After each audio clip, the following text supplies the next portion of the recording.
Okay na pag-sir. Ano yung tagiya? Ako na tigiya. What will happen if it will just go about its business? Ina jud eh.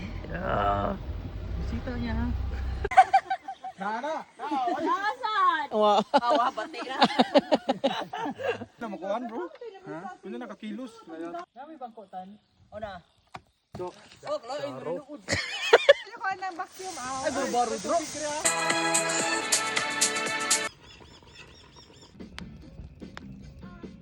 Muna. Ano bangkotan? Lingko daw. Siya 2 weeks pa kumuli na misi. Nahulog siya. Si siya to natagak. Iyahan ang balay. Tagna camping ba? Mawang yun na, ingana gyud.